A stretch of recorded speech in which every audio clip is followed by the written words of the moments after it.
right, so who are cabinet ones? I know Elon Musk, I have Department no of idea. Government Efficiency. Have you ever? Did you? Is that true? Yes. It's true. Doge. Yes. It's going to be. Literally that's- fucking Doge. Yeah, why not? Because giving an executive Sorry, I keep office flipping. a branch that's designed to cut down government it, it's fine. inefficiencies isn't gonna. I don't know. I can't remember where I've heard about that in other Wait. points and times in history. I gotta go pee.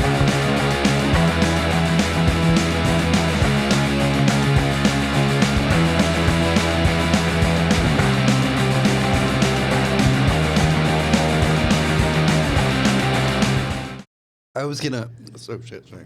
I was gonna touch on one thing, or mention one thing that had occurred to me, which is like the number of people I know who are who would identify more liberal or like center, or who'd be like, I'm a lefty or whatever, are definitely, I've noticed, are like fucked up by this, but more in that way of like, why would other people do this? Yeah. And that is definitely a branch of people I would want to acknowledge. And we're All right. also gonna see some really fucking sweeping shitty changes. Like, for example, in Montana, you can't get, like, they don't have the Medicaid expansion thing. Like, they have it now, but Right. with Trump getting back into office, it's likely going to get gonna go turned back away. over. So, because, like, I think there's something they're doing federally that is expanding it even in states who haven't agreed to it or something. I don't know fully what's going on, but I know people specifically who are going to be losing their health insurance. And I wanted to know how we felt about the like, I don't know how I feel about the number of people that must exist that clearly must have voted Trump that I don't know or don't care about, but like clearly were. I don't know. I don't know how the fuck I feel about any of that, so I figured I would give that to the floor before we moved on. Like, what we're still talking about, the things that were really, really pissing us off. Yeah. Like, these are pissing us off in a tangible way, but those are more. Like, I Yeah, don't this would be know- the like I think this is a good thing to ask. Like, Because I don't know, like my immediate perception, because I'm me, it's just like, well, fuck him, and then move on. But it's like I don't know I how useful feel- that is. Other people who are smarter than me might have more nuance or less nuance than The that. the secret Trump people, the crypto Trump people. Is that what I you're guess. saying? Yeah, the ones who are never going to admit they voted it, but clearly must have. Yeah, I feel like there's fewer of them this time around. I think they're Yeah, there. I didn't pay attention to like any of the numbers. Like, I paid attention to the numbers the first time around enough, like in that they were presented really loudly. Yeah, I would bet. They've been getting presented, but I'm not watching shit like I used to. Yeah. I am not watching fucking news like I was 8 years ago. I can't fucking do that shit anymore. But, like, I know white women and white men came out for him in droves, and what were the other breakdowns? I feel like... Yeah, we can do it. We can But do it. for Yes. me, Yeah, like, we're if sure. we're going to talk Name 'em. about... Looking at you as though I immediately thought of like my brain is a Whatever computer. I'm gonna say is really problematic. So. But, like, if we're going to talk about how I feel collectively about The Trump crackers. voters, or, like the people that I sympathize for, and I don't mean empathize for because I can't understand them making the decision, but the ones that I sympathize for are the people who are, like, at my economic level and lower, and where, like, voting for Trump does nothing for them. Literally fucking nothing. And these tariffs are going to make their lives exponentially worse. Yeah, so I didn't. So I know- have sympathy for those people because, again, I can't fucking understand how someone couldn't at least Google what a fucking tariff was. I know, one of my coworkers this past week, he's like, "Do you know what a tariff is?" Yeah. And I'm like, "Yeah, I do." And he's like, "Dude, it's gonna go crazy." I'm like, Yeah. "Way to go!" And this guy's got a bachelor's in political science. That is- And he's just like, "It's gonna go Are crazy." you, shut the fuck up. This kid's got a fucking... Yeah, he Oh. tells us about it all the time. It's That great. is really what has upset me. Sorry about all of this. To a certain degree, is the amount of like people in higher like the things I know because I'm a moron who just banged their head against a bunch of books a few times, as opposed to people who like paid. I know it's the thing I feel a lot, but like paid a bunch of money for an education that should matter, and like were like, nah, history could. There's no way history could do a thing that it's done before. There's no. And I think that's the other thing that offended me about the wallowing was it seemed like there was a really strong belief that this couldn't possibly happen again, even though it had happened. Yeah. And it's just You like poured what, that whiskey Oh, like the again. people who were genuinely still in the stage of denial. Yeah. Like that happened the first time I looked at the ticker and it was already like, fuck. Like I sat for a minute there. I'm like, oh, come on, maybe. And I'm not paying attention to electoral politics enough to know at this point. And then I was just like, no, it's happening again. It's happening. Okay, so white people were Trumpers, black people were not. That's fascinating also that 45 to 64 was more Trump than 65 and over. Yeah. I would have expected that to go the other way. 49. Some of them remember the First World War. So how was the Or the turnout Second for... World War, I mean. And I think I heard people saying that not enough 18 to 29-year-olds came out to vote. Yeah, that was sort of the two things I was curious about in the end will be the turnout and like the amount of like how much of this was gerrymandering bullshit where it's like, well, they just won everything anyhow and those people just came out to vote for this one thing, and how much of it was like, oh, people really, really want this. You know what I mean? Yeah. So... But yeah, let's look at these cabinet positions. That's how we'll wrap this up. Okay. Well, you know what? We're doing our fantasy football. Who you got? Well, I thought the last I had heard was I thought Chief of Staff was going to be that Miller guy. Yeah, that was the last thing I'd heard. And that's so. Who is she? Susie Wiles? It's just the Wile E. Coyote. I mean, maybe.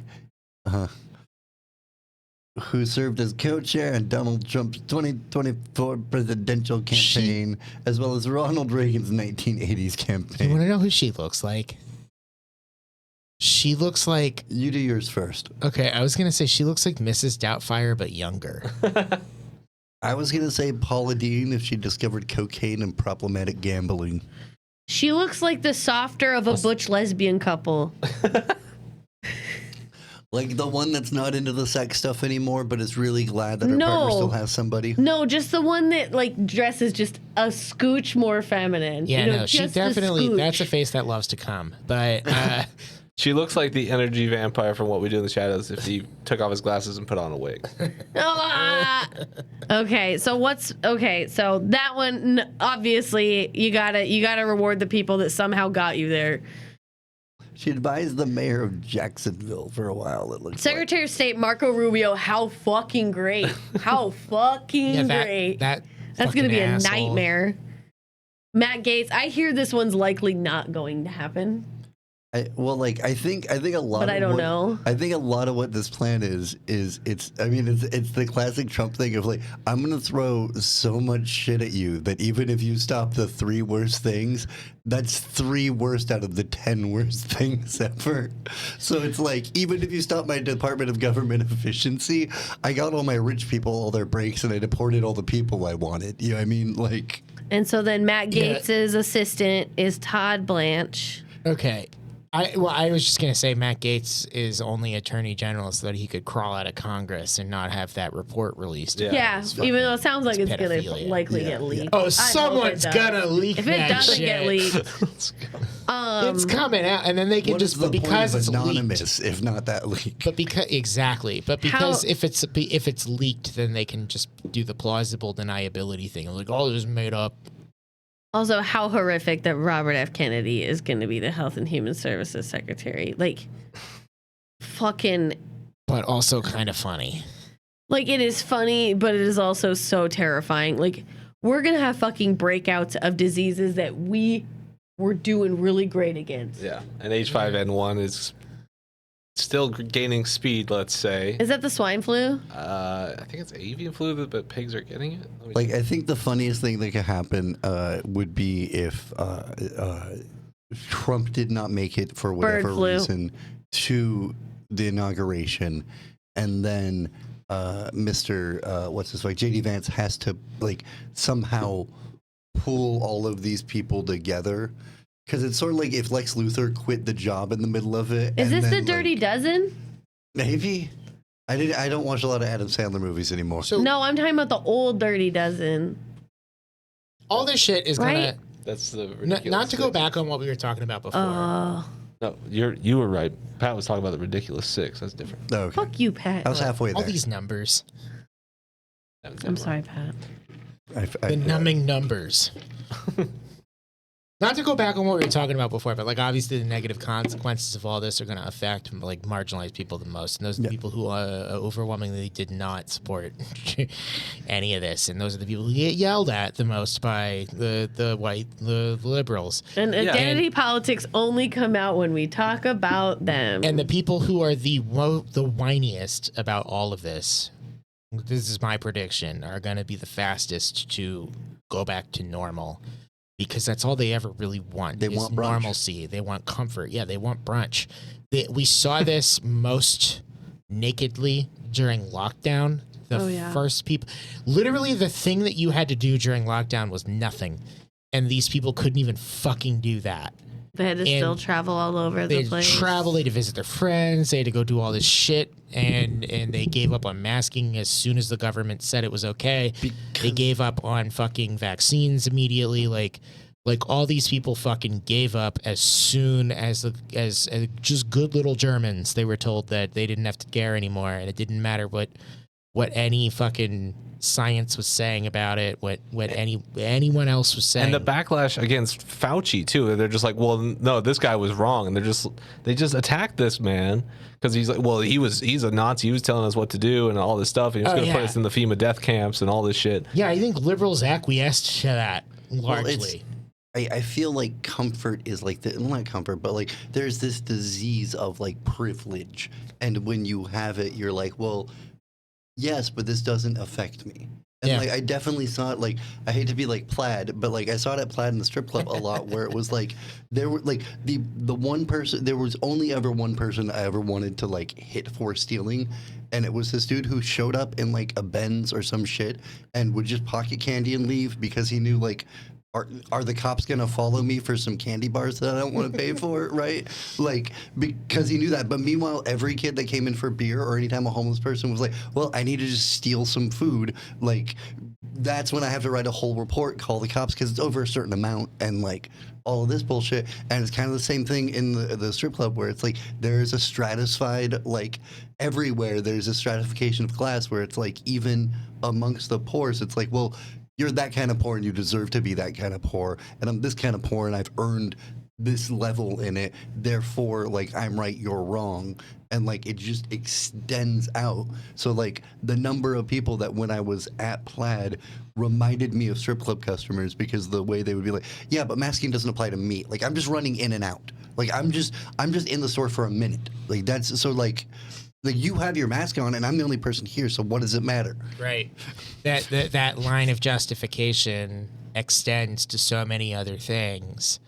And I really do think that more so than 2016, lockdown 2020 was the lens through which you can view the 2024 election and this attachment to comfort. And then that also itself has a lot to do with the adherence to civility and decorum. That attachment to comfort is what is going to drive so many liberals forward to return to normalcy above all else. All this stuff that's like fucking really weird and insane seeming is going to become normalized super fast. We were making fun of mainstream media, New York Times, CNN earlier for constantly normalizing the fascists who are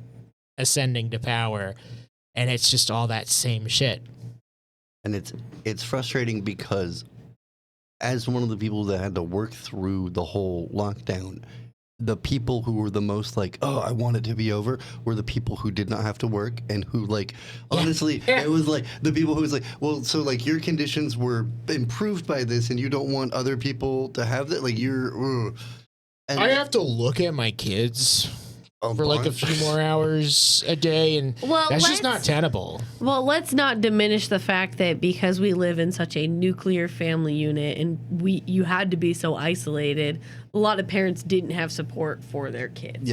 Yeah. Not saying there weren't actively neglectful parents out there, but a lot of this neglect is not necessarily coming from them just being shitty people. It also comes from there are no fucking resources. Right, yeah. There are no fucking resources. That's why local businesses had to start providing lunches for school students and their families. Yeah. There's no safety net for even the mildest fucking change to the norm.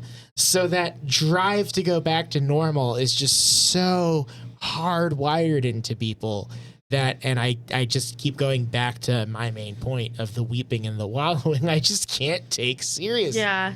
Because I know those people are going to be the first ones to just be like, well. That's why I mentioned it, because it's like those are going to be, it's going to be the people who are stuck at work who are fucked again. Yeah. Like proverbially either way. Because it's like if you're anyone there's a bunch of people I know who are like, well, this is going to suck, but it'll be better in 4 years. And I'm like, yeah, that's true. But not for my daughter if she leaves the state. And maybe even then, not for however many fucking people are real safe for the exact city they live in. And that's it. Yeah. And what's really frustrating is I keep on seeing the same conversation crop up all the time of all the red states that we just need to excise. And I'm like, you do know. People aren't its politics. They're trapped. Oh, They're that hostages. map with the line that extends Canada to the blue states. That fucking bullshit. I hate it. Oh yeah, so no, much. people Well, queer, we need to get rid of Florida. queer and black people in the South totally deserve to just be fucking left to the fucking sharks because